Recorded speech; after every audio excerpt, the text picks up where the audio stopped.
Yeah, the number one thing also that you need to remember is that your diet is permanent, okay? Your diet is permanent. You're going to do it for the rest of your life.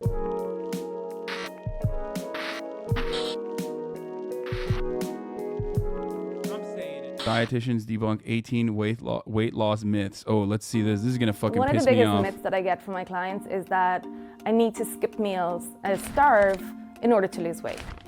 It's not true. So if you skip meals, it's going to have such a negative effect on your body that when you do go to sit down and eat, you'll probably overconsume. That's Lorraine Kearney, one of 3 dietitians we brought into our studios. My name is Ryan Turner. My name is Nikita Kapoor. To debunk 18 of the most common weight loss myths. The biggest myth that frustrates me the most is that all calories are created equally. What? A calorie is not just a calorie. It depends on the source of your calories, whether it's coming from caloric dense foods or nutritional dense foods. Caloric dense foods would be more so our cookies, our cakes. We can have a cookie that's 100 calories. We'll eat it. It'll digest really fast. No, that's not horseshit. That's completely correct. No, of course. No, that's not literally wrong. Like, all calories are created equal. Yes, technically it's true. You could literally lose weight if you only ate fucking ice cream, as long as you're at a caloric deficit. But you would be deeply fucking, you would be incredibly unhealthy. She's right about like a calorie not being the same for a cookie versus a fucking, that's like empty. You're not gaining anything from eating that. That's not giving you any sort of like meaningful sustenance. And I'm saying that as someone who loves cookies, okay? I love cookies, man. But unfortunately, it's all fucking fat and sugar. And it's processed sugar. It's not even like good sugar that you could get from like fructose. You can get from, it's not even good sugar that you get that comes packed with like fiber and other vitamins that you would get from a fruit. So yeah, it's true. She's right. Ultimately though, obviously, if you eat at a deficit, you're going to lose weight. If you don't eat at a deficit, if you eat a surplus of, if you consume a surplus of calories, okay, then you're going to gain weight. It's that simple. That is real. That is normal. I don't know why anyone would ever say that that's not correct. Then it's going to spike our blood sugar levels, where when we start to crash again, we're going to crave more sugar for that energy pick-me-up. And that can make you gain weight. On the other hand, you can have a banana, which is an example of a nutritionally dense food. I get the question a lot, do bananas make you fat? Bananas do not make you fat. Bananas are a great source of potassium, but for those 100 calories, you're also going to get the fiber and the nutrients that your body needs on that cellular level to make sure that you are healthy and that you're nourished. And you definitely need to nourish your body But yes, bananas can make you fat. If you eat a fucking million bananas a day, if your body is a machine that needs, let's say your body's a machine and it needs just to run, okay? Even if you don't do anything, just to run and survive for a day, given your activity, even if you're like super sedentary, it needs like 1,000 calories. A banana usually is around 100 calories. That's true, okay? If you eat 2,000 calories worth of bananas, you're gonna fucking gain weight. You're gonna be like, what the fuck's going on? You are not gonna be all right if you're trying to lose weight. When we are restricting calories, you are restricting the energy source of your body. You're also restricting the energy source of your brain. And if that's happening, then, very primitive protective mechanisms start to kick into place where your body... This is also 100% true. If you're at a severe deficit, your body will go into fucking defense mode and will start burning protein instead, and you won't be able to burn fat. Like, she's right about this too. Like, you're... senses that These as are a correct. These are physiological correct, threat and does takes. start to shift your metabolic balance to burn less because it's getting less. It's kind of like that budget, right? So if you have a paycheck and you're running out of funds, you're going to conserve how much you pay till your next paycheck. Your body does the same. Your body will jump into this protective. She's a dietitian, obviously she's right. Mechanism no, I think there's like fucking horrible dietitians out there, dude. What the fuck do you mean? She's a dietitian, she's right? Dietitians also, unfortunately, are just as predisposed to fucking going along with fads as like any other industry is. Why the fuck do you think a dietitian magically is going to not be a grifter or dickhead or whatever? There are plenty of fucking diets created by nutritionists and dietitians that are fad diets that literally still operate on the basis that we just talked about, which is calories in, calories out, which a lot of people fucking get mad at. Because they don't think about it, like they only think about it from the most reductive terms possible. Obviously, your nutritional breakdown needs to have components in it, like a healthy percentage of carbs, a healthy percentage of protein, and a healthy percentage of fats. It's a very complex piece of machinery, but a lot of the fucking food science stuff is just basically building a marketable terminology on calories in, calories out, trying to move you away from like thinking about it from a caloric deficit perspective to like just eat this, making it much harder for you to like actually reach your making it harder for you to reach your caloric surplus that would make you gain weight. And that's all they're doing is like they're playing fucking fast and loose with these sorts of terms specifically so they can sell you something a little bit different. Reduce the amount of energy you're using, which is why it is hard for people to maintain weight. And starving yourself can also shrink your muscles. You want to make sure that you're not eating less than 70% of your overall calorie needs. If you do, that's where not only are you probably going to feel extremely hungry and it's going to take you off of any goals that you're setting, but you're probably going to start compromising your muscle mass as well, and that's where weight loss is going to be unhealthy. He's right. The maximum amount, depending on how fat you are, obviously, the maximum healthy amount of weight that you can lose once you actually have shed your water weight and stuff is 1.5 pounds a week. That's like the max. Anything that you do, and even then, that is like aggressive dieting. Anything that you're losing more than that, or 2 pounds a week, I think. But anything you do more than that means like you're crash dieting. You're gonna yo-yo diet, which is like pretty common fucking place. Obviously, like if you're incredibly overweight, stop exploiting other YouTubers' labor, create your own content, and stop calling yourself a socialist. You're a capitalist. Make original content, bro. Stop reacting and exploiting other people's work like the capitalist pig bourgeoisie. You just act as a capitalist, fucker. You're a farce. I am. I love capitalism. There you go. I can give you the smoke. Note that 1 pound is a 3,500 calorie deficit. So 500 calorie deficit a day, which is a big deficit. Yeah, it is a big deficit, but you can do it. I mean, you can get used to it. That's like I don't think people understand like that is certainly something that you can easily get used to. I read that it was 0.5 to 1% of your body weight per week. 2 pounds a week for someone that's 120 pounds is much different than someone who's 220. If you're obese, it can be more than 1%, but still slow and steady. Yes, that's true. That's true. Obviously, if you're like super, super, super overweight, if you're obese, you're going to lose a lot of weight in the beginning. But what I'm talking about is like for people who are like a little bit overweight, right? The first couple of weeks, you might lose a lot of water weight, but once you get to a certain point, you're going to start losing consistently. Can't maintain like a crash diet or anything like that. But while the amount of calories you consume matters, the timing might not.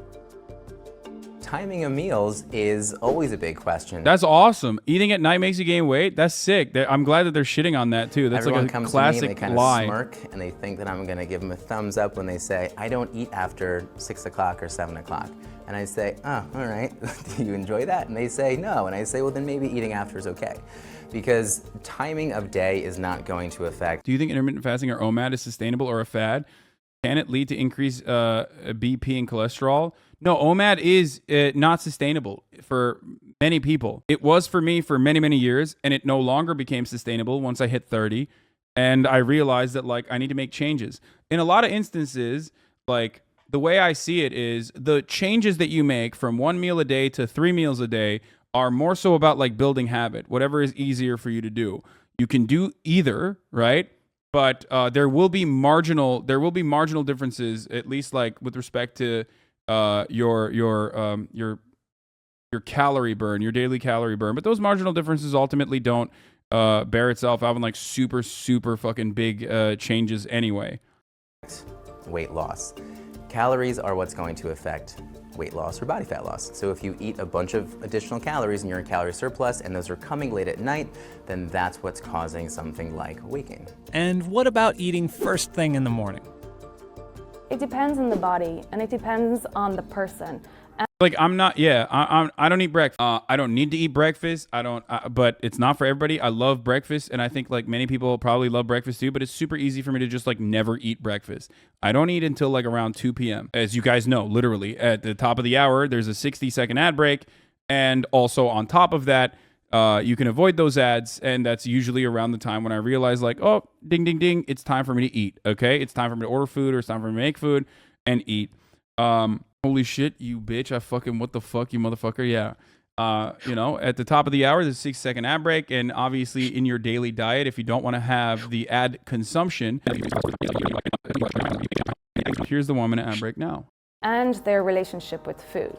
For a lot of people, me included, if I don't eat a meal, I usually feel like very deprived, and it's like I want to make up for it later.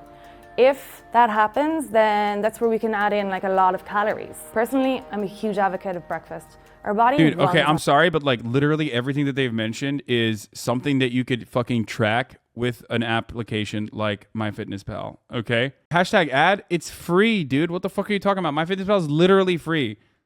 It's free. You can buy the fucking premium if you want, but it's free. It's a free application, okay? And it has like a pretty robust library of foods that you can easily just search and log in, which is what I have done for many years. My plate is better because it comes with a barcode scanner. MyFitnessPal has a barcode scanner as well. He's not gonna get me, dude. Can't make me healthier. Yeah, fuck you, dude. Not happening. If you have an eating disorder, stay off MyFitnessPal. If you have an eating disorder, obviously fucking work with a professional, okay? on fuel, and food is our fuel. So if we have our breakfast, then we feel we have more sustained energy throughout the day. And if you do choose to eat breakfast, feel free to go for that 2% yogurt. Now, fat is incredibly necessary. We should not be afraid of fat. We need fat in the diet. Fat's going to be necessary for things like absorbing nutrients, like the fat-soluble nutrients like vitamin A and D and E and K. And you also need to make sure that fat, specifically cholesterol, is what's going to help produce things like your hormones. So things like estrogen, testosterone, growth hormone. So we need all those. Dude, people ask this question sometimes, like, did you find a reliable way of tracking body fat percentage? You don't need a reliable way of tracking body fat percentage. Those changes are going to happen gradually over such a long period of time that you know how you fucking track that sort of stuff? Just get on a scale. You're not a fucking professional athlete, especially if you're like overweight and you haven't hit the gym in a very long time. You don't need to like literally fucking bust out the calipers and like and sit inside of a pool as they look at your weight displacement to see what your lean muscle mass is to get a fucking adequate body fat percentage. You know what I mean? Like, you don't need to do all that shit. What the fuck? I want to lose fat though? Yeah, of course. You're going to lose fat by fucking dieting and working out. You don't need to be like 100% like on the fucking dot. And no matter what you do, even if you go through like the athlete shit, it's still not going to be 100%. It is so fucking... See, this person is right. Body fat percentage is even sketchy science at the professional level. Exactly. How are you so educational on diet shit? Because I was 320 pounds and I fucking, over the course of 1 year, went down to basically 230, a year and a half, 230 pounds and kept it off for a very, very, very long time. I'm 6'4". I think a lot of people just don't understand it. Like, if you... It's not immediate, right? You're not going to immediately see results, but like, I promise you, you don't need to do that much. You don't need to go that fucking crazy on tracking your shit. Kind of things. Not only is fat healthy, but fat-free foods are often loaded with sugar or salt. So if you have a wholesome product and you're removing the fat of it, it's going to taste completely different. You probably wouldn't even like it. But what they're going to do is replace that flavor with something else. And usually it's either sodium or sugar. So with sugar, when we have like a yogurt that has the fruit at the bottom, they're gonna have way more sugars than if you had like a 2% Greek yogurt. And as it turns out, Yeah, but 2% Greek yogurt is dog shit. So like, obviously, I would rather get fucking 0-fat Greek yogurt, or maybe even 2% Greek yogurt with like, that's another thing I eat all the time. Like, one of my favorite things to eat is like, I eat Greek yogurt with honey. 180 calories is like 2% Faya Greek yogurt with honey. And I like it. It's like, I even sometimes prefer it to the Halo Top ice cream or whatever. It's a good way to substitute, you know? Anyway, bizden daha sportif millet olmasına rağmen obezite oranı neden Amerikalılarda çok yüksek? Çünkü çok kötü diyetleri. out, fat isn't the only nutrient you can keep in your diet and still lose weight. One of the biggest myths I get about carbs is that you must omit them from your diet to lose weight, or my body doesn't digest them. These types of people just encourage people into orthorexia, just focus on protein overall calories and do cardio, even walk, the weight will come off. I mean, it's not that simple. And some people might like the structure that, tracking your calories offers you. I certainly do, which is why I, hype that up. And I tell you, like, everyone's different, obviously, but for me, this is what works. So, Well, and I have to omit them because I never lose weight unless I restrict myself. It's not true. And it's just not sustainable. If you omit carbs from your diet, you will lose weight. I had like 3,000 calories on keto and still lost weight. Dude, that is no, that's not true. That just simply means that you are incredibly active, probably, without even realizing, or you have you have an insane metabolism, okay? Your resting metabolic rate is like super fucking high regardless. That's the only reason why you lost weight. You didn't lose weight because it's like you didn't lose weight because you cut carbs out, okay? Like you might think that, but that's not what happened. You're adding, you're thinking that it's a certain way, but actually it's not. Or you're just like counting your calories wrong, one or the other. But yeah. It's almost impossible to have a no-carb diet. Fruits and vegetables are known as carbohydrates. That's also and true. We must get those for their nutrients. Why carbs have a bad name? It's because of the simple carbs. The carbs that you see prepackaged that are the cookies, the cakes, the sodas, the potato chips, they're called simple carbs because calling anything diet related a gateway to orthorexia is so fucking toxic. Yeah, I know. But what are you going to do? Whenever this issue comes up, there's going to be a lot of people who are like violently against it. I mean, there's so much literature on the matter that is, I think, straight up damaging from the like anti-diet activists that I think is like fucking ridiculous. And that's partially because like the body is incredibly fucking complicated. It's an incredibly complex machine, dude. And you're trying to be as reductive as possible to reach the broadest audience. Obviously, it's going to come across as like silly if you fucking if you say certain things, but it's just counting fucking macros and maintaining like a specific percentage of my calories, making sure that a specific percentage of my calories was at least consumed through protein or was protein is actually what is like the most consistent thing. Why is calories in it? Calories are controversial. It's not. I don't think it is. On keto, I lost 60 pounds in 5 months. People misconstrue you need 0 carbs, but you can only eat around 20 grams a day. You basically get all that from nutrient-rich foods. Hasan, you still fast, right? No, I don't fast anymore. I mean, I eat lunch and I eat dinner. The chemical structure of them is usually 1 to 2 glucose molecules put together. So when you have like a small glucose molecule, it's easy for them to break away. But with our complex carbs, they are really long chains of carbon that this is usually a really about good video, 18 by the way. carbon long. And then by the time that your body starts to break it down, it's going to take a while. And that's exactly what we want because it helps balance our blood sugar. And also that fiber keeps us full for longer and then also prevents us from snacking. So eat your carbs. Definitely eat your carbs and eat your bread. Bread's delicious. It's like one of my favorite things. And she has a pro tip for finding bread with more complex carbs. Read your ingredient list. Skipping breakfast is considered intermittent fasting? No, it's not, dude. What the fuck? Yeah, dude, it's intermittent fasting. You're right. Yeah, just my window happens to be the entire day after like 12 p.m. What's my window? Just a whole day, just not breakfast. Oh, okay.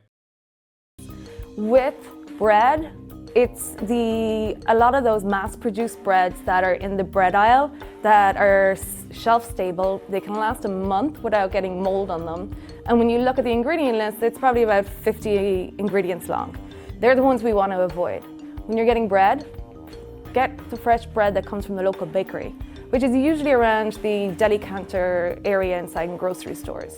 Those will have maybe 4 or 5 ingredients. It'll mold after 2 days, but you can preserve it by just putting it into the freezer and take it out as you need it. I used to be orthorexic, recovering from anorexia now. Orthorexia is having a breakdown over not being able to get the food scale to hit exactly 100 grams of cottage cheese. 101 or 99 grams would mess up my insane macro requirements / spreadsheet. It's more than counting calories. I mean, counting calories can be a gateway into orthorexia, which is what that person was stating.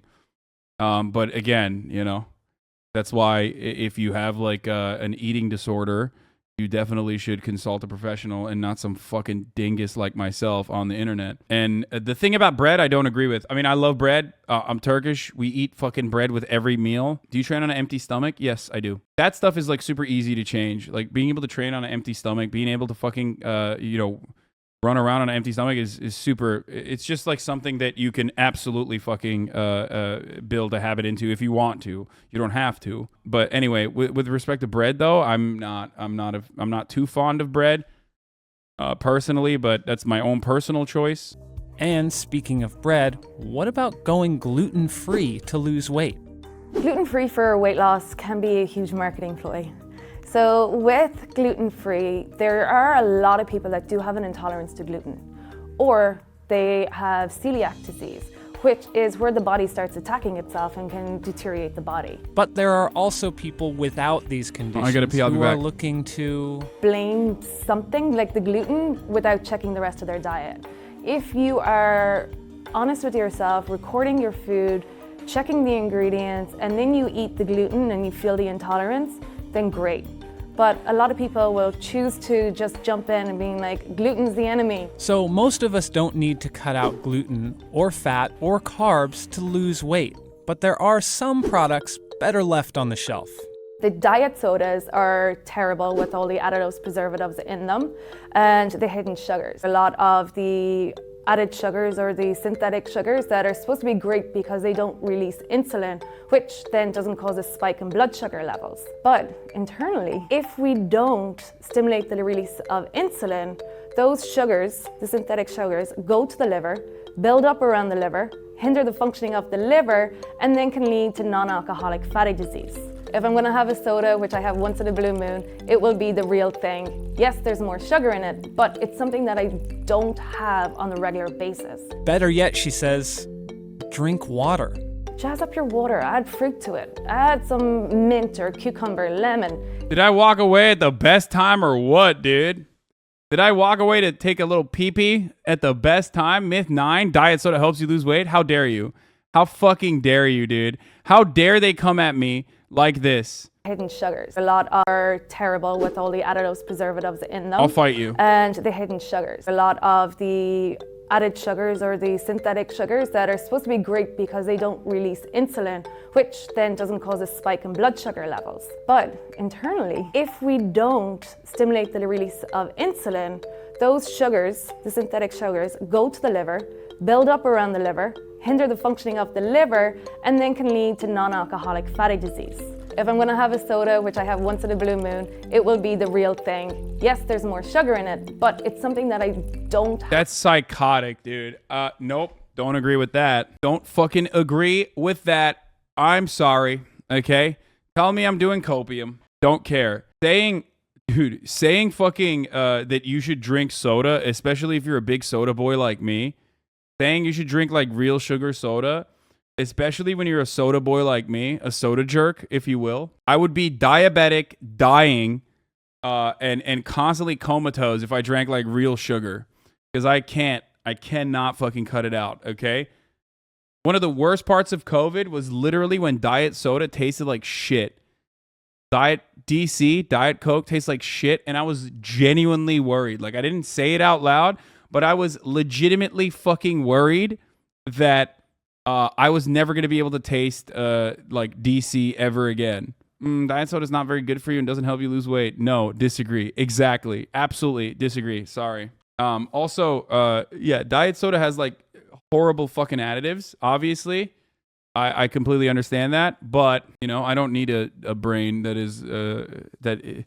is hole free. You know what I'm saying? The holes that aspartame is supposedly poking in my brain is making me stronger. Have on a regular basis. Better yet, she says, drink water. Jazz up your water, add fruit to it. Add some mint or cucumber, lemon. Yes, it'll take a little bit for your taste buds to reset, but you're getting so many nutrients from that water, and your body requires water for it to function. Yeah, shut up. Okay, wrong. Literally wrong, dude. Fuck you. Okay, don't care. Don't care about that. Optimally. Water is one of the 6 nutrients that the body needs, and when we're dehydrated, it also mimics the signs of hunger.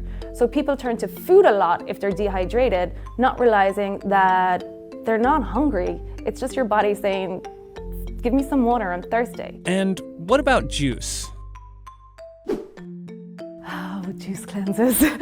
So juice cleanses are like one of my pet peeves. If you're having a juice every once in a while, great. You're still getting the antioxidants out of it. You're still getting the nutrients, but you're removing that fiber. And fiber is key for the body to support gut health. We have a lot of juice cleanses. They're hella expensive. And we have this belief that they're going to be better for our bodies, or it's Bro, I don't know what. Yeah, the juice cleanse shit is so whack. Like, in my opinion, one of the worst things is fucking maximize like a big chunk of your fucking intake coming from liquids. I hate it. Like, I know you can put fiber in it, but it still makes me not feel full usually. Some of it doesn't even have fiber in it. I just don't. I hate like all this shit. This shit's so stupid. the cleansing effect of our body. Realistically, what's happening is that when you have those juice cleanses, they're mostly coming from like fruit sugars and then the vegetable sugars. It's a high amount of fructose in the body. When the body consumes excess fructose, it has a spasming effect of the GI tract. That can lend to the cleansing effect. So that when we are actually having a reaction to the high amounts of fructose in the body, people think it's the cleansing effect because the marketing ploys have led us to believe that way. But it's not. You would be better cleansing your body by actually eating the apple, eating the spinach, and eating all the other fruits that are in that cleanse.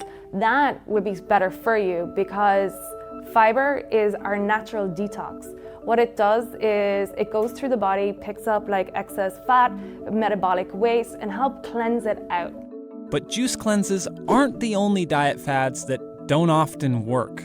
Intermittent fasting is probably a question I get all the time. We can kind of put in that myth category. Now, it can restrict calories and at least temporarily help you lose weight. If you're only allowed to eat food for 8 hours, that just gives someone a lot of structure, and that can be very, very helpful. Pass You can only intermittently get so to lose many- weight. Why are you guys saying papela? No, dude, it doesn't work for everyone. Chat, it does not work for everyone. Okay, I don't know why you guys are saying papela to it. Okay. They already talked about like you shouldn't skip breakfast, okay?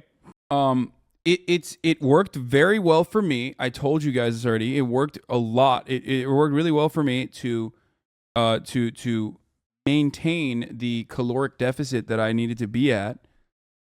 And it got me to combat. It got me to combat my binge eating, but now. I'm able to eat like 2 meals a day without without having any sort of issues. Why? Because I changed my habit. I realized that intermittent fasting was not working for me for some reason. Okay. So I changed my habit and now I don't do it anymore. Okay. I don't do it anymore. And it's good. Now this is working better for me. There's a ton of evidence for it working. Of course, not for everyone, but it's wildly effective in people with 2TD, type 2 diabetes. Intermittent fasting is effective because it allows you to fucking lose weight because it's harder for you to fucking shove 3,000 calories down your goddamn gullet, and it stops you from fucking snacking in between meals. If you have an issue with snacking, okay, if you have an issue with binge eating, then it's good. It's not for everybody, but it worked incredibly well for me. But most importantly, it was because I was able to achieve the calories in, calories out easily by fasting. But it also made me realize, it's portion control, but it also made me realize I was eating big fucking meals, right? Like, I realized that it was making me reliant on spiking my insulin levels and like that feeling that I got of like, oh man, I just ate like the fattest fucking meals. I ate the fattest fucking meal and it made me feel good. And I was like craving that like big ass meal. So in moments where I actually didn't do intermittent fasting or like broke down, I literally would have 2 big ass meals a day or 3 big ass meals a day. It made it so much more dangerous for me. Okay. I was craving that like crack cocaine style fucking feeling after eating a fat meal. All right. Hasan used intermittent fasting correctly as it restricts the amount of time you're eating. What this dietitian will most likely say is that it has not been proven to burn excess fat due to fasting for 16 hours. Yeah, I'm not giving you like additional things. I'm never like giving you fad diet shit, okay? I'm talking about pretty basic, pretty normal, pretty understandable, easily understandable concepts here. The only reason why intermittent fasting worked for me originally was because it made me combat my binge eating, it made me stop snacking, and it made it easier for me to control the amount of calories that I was having, okay? And it made me easier to do calories in, calories out. That's it. But it also has a tendency to make your binge eating worse because your body is used to just like getting that fucking big hit once you eat that big ass meal. So when it fucking breaks down or when it falls apart, oh my Lord, dude, you're eating 2 big ass meals and 3 big ass meals a day. Did the same thing 3 years ago? Which is like super high for me. It's like when I was 246, which is like super high for me. It's like the highest I've been in a very long time. I'm out of control. I'm really fat at 246. Damn, I started intermittent fasting when I was 246. I was really fat, dude. I'm fucking I wish I was 246 right now. So the way I diet is like the way I've lost my weight is I practice intermittent fasting, meaning like I eat in a small anabolic window every day at the same time, and I do that to stop and combat my binge eating habits because I have to have big meals. That's just the way I am. I've tried all manner of different diets. This is the only way I can do it. So I only drink water and coffee leading up to around 6 p.m. or 7 p.m. usually, if I can make it all the way up to 7 p.m. without eating. I work out fasted. I do my entire day fasted, and then I basically do 4 hours of eating and 20 hours of fasting, which is crazy, and I don't recommend it. Okay. Does all the fat go to your shoulders? No.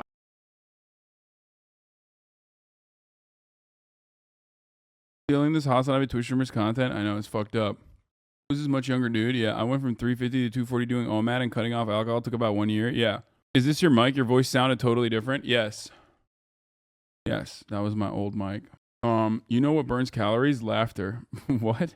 Tips on gaining weight? Yeah, be me, dude. Strict calories and at least temporarily help you lose weight. If you're only allowed to eat food for 8 hours, that just gives someone a lot of structure, and that can be very, very helpful. You can only get so many calories in your mouth in that time. On the flip side, someone can get a lot of calories in their mouth during that time as well. So yeah, someone can, and I've seen many people do it, they've gained weight through intermittent fasting, so it's not okay, dude, that's insane. Yeah, obviously, if you fucking gain, yeah. If you just eat dog shit food and you still are somehow able to fucking eat over your deficit, then yes, you can gain weight even in that situation. But ultimately, it still goes back to calories in, calories out. Be this quick fix. There's nothing magical to it. And the same goes for many popular diets. So one of the common diets right now that is gaining popularity is the ketogenic diet. So a lot of people who are doing that are just eliminating carbohydrates, which is why that's hard to sustain because your body does need carbohydrates for a reason. To be honest, there's not a lot of research that's saying that that is something that is helpful. There's maybe a lot of research in mice models, but that hasn't been transcribed into human studies. And while people have lost weight on keto, it's often not without side effects. They're eliminating whole grains and legumes, certain fruits and vegetables, and really increasing their fat intake, which, although fats are important, excess of any nutrient can cause metabolic changes in your body that will impact your cardiovascular health, your physical health, your metabolic health. So an example would be patients that we're seeing in the clinical setting are following ketogenic diets, are seeing weight loss, however, are coming with higher cholesterol markers, they are coming with. Yeah, the number one thing also that you need to remember is that your diet is permanent, okay? This is one thing that people fucking literally fail to comprehend. Your diet is permanent. You're going to do it for the rest of your life. That's it. You can have a healthy diet. You can have an unhealthy diet. You can have a diet that is helping you lose weight. You can have a diet that's helping you gain weight, okay? And you can have a diet for maintenance. But it's a fucking permanent fixture in your life. So what you have to figure out within yourself, number one, is what diet fucking works for you that you can do. For me, the diet that I currently have, I eat 2 meals a day, and I'm tracking my calories. I have the fucking Chipotle sweet green diet, basically. That is sustainable for me. I enjoy it, and I substitute it with like rotisserie chicken or shit like that when I don't feel like eating the same food that day. You know what I mean? I can do that. But once again, you have to remind yourself that like there is no, I did this diet, I did the keto for like 6 months and I lost a bunch of weight and now I'm going to fucking turn it around and now I can eat whatever the fuck I want. A lot of people think that way, or a lot of people like engage in unhealthy, unsustainable diets, and then slowly but surely they go back and engage in what is known as yo-yo dieting, where you just fucking, your weight just shifts back up. Sometimes you even gain more weight than you had lost prior, because your diet is impossible to fucking sustain over the course of your entire life. Older you get, the easier it is to gain weight. Yeah, that's true. With higher LDL markers, they're coming with more irritable bowel symptoms. High protein, low carb. Gastrointestinal discomfort. There's carbs in there. Truth I is, eat carbs. there's no one tool that will make you magically lose weight. I think the most prevalent concept around health these days is biohacking, which is this idea that you can defeat biology, you can work around your genetic predispositions, your metabolic parameters, and that is actually not true. And the reason for that is because you cannot defeat biology. Okay, this is great. I mean, yeah, this is 100% true. Who the fuck is, how are you hacking your body to lose weight? What the fuck? Do they mean just like hack your fucking arm off? Like, that's the only time you're going to be able to lose weight, brother. What the fuck? You cannot hack hunger, you cannot hack access to healthcare, you cannot hack motivation. And this idea that, you know, again, if those results are there. How many of your daily calories do you reserve for unplanned snacks? I don't. All my snacks are planned usually. I am able to do that with a rigorous, structured regimen. Okay, like for me, here's how I hack my diet. I love sweets. I'm a treat boy. Okay, I got a fucking sugar. I got a sweet tooth. I love sweets. What have I done? High fiber, sugary snacks like Smart Sweets. Okay. That's what I fuck with. I will go and get Smart Sweets. It's some fucking, it's not a hashtag ad, by the way. Okay. But I love ice cream. I substitute regular ice cream with Halo Top. Okay. I love candy. I substitute like actual awful candy with Smart Sweets, which is basically like a fucking fiber gummy pretty much. Okay. I have protein bars. That helps me feel like I'm eating something sweet and delicious. Okay? Like a sweet treat for me. A lot of the stuff that I'm mentioning, of course, is very expensive. So, you know. Smart Sweets, lol, what a load of shit. No, it's just like, it's in a 100-calorie packet. That's why. Take some, what? You take some adipositas pills? That will block your hunger as well as sugar closing your stomach, surgical closing your stomach. I mean, yeah, but I'm not doing.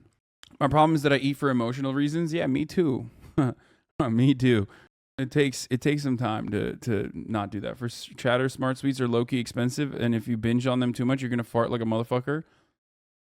Yeah, I love chips. Okay, what do? Substitute with Quest chips.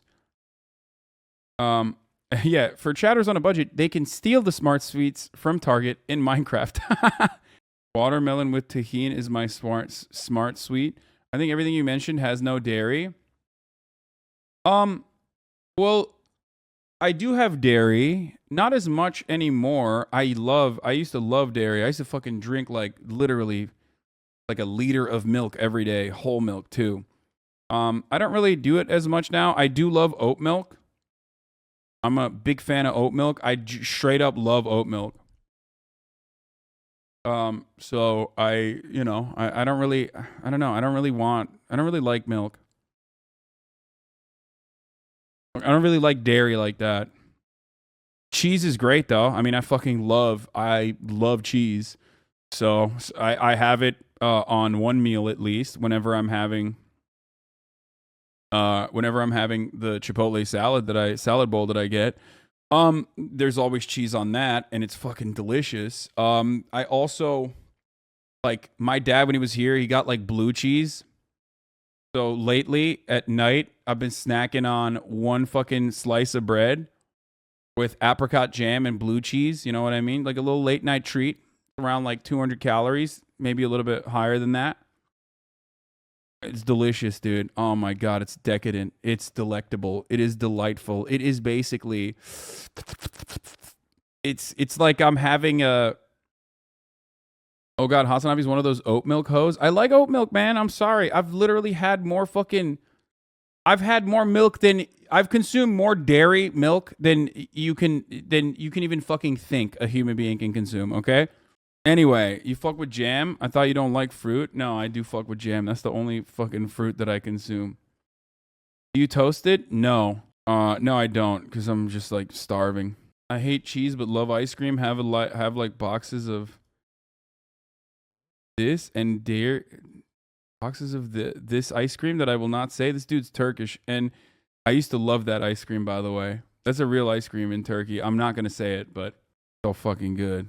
It's an ice cream sandwich. It's a Turkish ice cream sandwich. Delicious.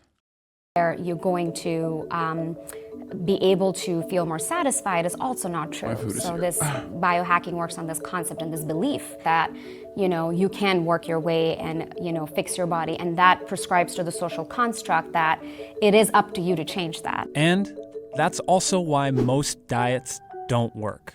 They're hard to sustain, they're hard to maintain, so the results are very temporary, which is why we go back to trying something new. It's important to focus on behaviors rather than outcomes. Where you should start is record your food. A simple food log to lose weight. It's really just being honest with yourself, identifying your foods and the hidden ingredients that could be contributing to excess of hundreds and hundreds of calories per day. Take olive oil. Olive oil is great, but when we cook with it, we usually free pour it into a pan. Each tablespoon of olive oil has 128 calories. Now, if you're pouring in like 6, 7, 8 tablespoons with your vegetables, you're getting almost like 1,000 calories that you don't need. So, pro tip for cooking with olive oil. Put it in, wait till your pan is hot. Once it's hot, add 1 to 2 tablespoons of olive oil, and then add in your vegetables. When the pan is hot enough. Pro tip for olive oil, don't fucking use it. That's one thing I did cut out of my diet, actually. I used to all the time. I don't use it anymore. I just use a spray. It's just 120 calories that you can get elsewhere, straight up. I use the spray, olive oil spray, shit. Axe. I'm just saying, man, it works for me. Might not work for you, but I'm a spray Andy. I'm a spray enjoyer. I'm an advocate for the spray. As a Turkish boy who grew up on a diet that revolved around consuming a boatload of olive oil, I'm gonna tell you right now, I'd cut out that shit. Never know, especially because like it can get away. I mean, it can get out of hand. It can get out of hand very easily. Like the amount of oil that you're putting in on your food, and that's actually like what they're describing right now. It will disperse easier, and then you use less. Also, once you put the vegetables in, some water and moisture will come from those vegetables and will add to the liquid in the pan. So you actually don't need to add excess in. And if you are being mindful of what you eat, that whole idea of cheating, Kearney isn't a fan. I don't think there's any cheat meals. I don't like the word cheat. I think it gives us this like higher power, I agree with oh, this too. this is really bad, and you know, I can't believe I did this. I completely fell off the wagon. No, remove that, because then you're going to want it more. You're going to feel even more guilty about it. If you go out, and that guilt will make you you're binge trying eat out more. one of New York's like best restaurants that's filled with cream and butter, enjoy it. Just try to get a salad to start.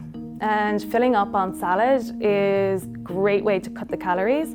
And then have like one of the appetizers that are not in line with your health goals with your table and share, because sharing is caring. And there's more good news.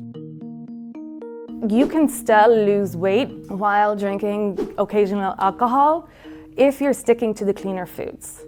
And by omitting all the foods that you tend to enjoy in the past, by omitting alcohol, trying to increase your exercise, and then doing this like detox fad all in one go, it's overwhelming and it's setting you up for failure. So doing it in stages and being more realistic about what you can change now and then work towards it. But what I usually recommend to my clients is take Wow, the Irish dietitian says you can have a little treat in the form of a beer. Surprising. Crazy.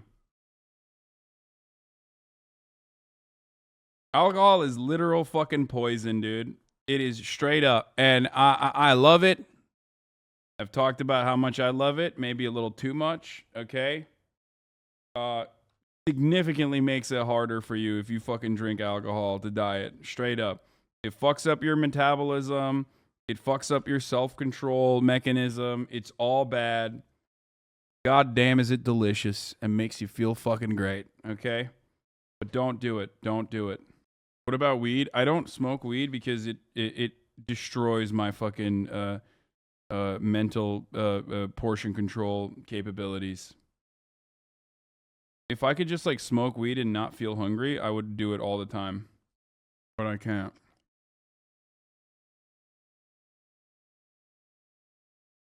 Care of your food now.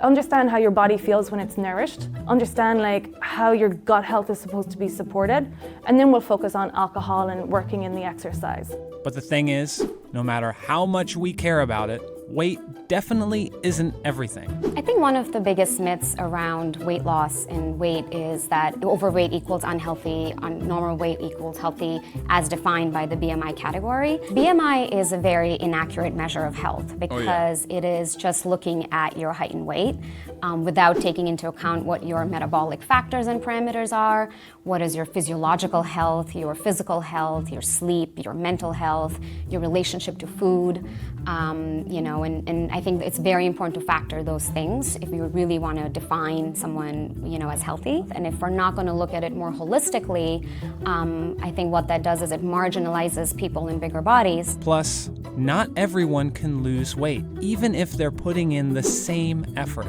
That's a very common myth that everybody has the same ability to lose weight, and if everybody eats the same way, they're going to look the same way, which is very untrue, and that's incorrect.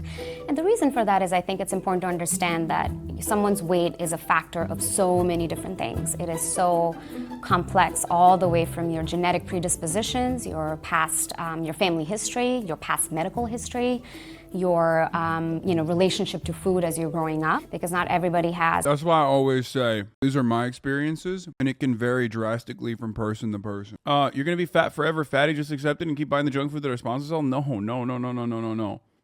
Remember when you said this exact same stuff and chat said it's made up bro science? Yeah, of course they're gonna say that, dude, because they're fucking black pilled on diets. Luckily, they're not fucking black pilled on incel doomerism for like the interpersonal relationship between like men and women, but they're fucking black pilled on diets where there's like no Access to food, because health is about inclusion, access.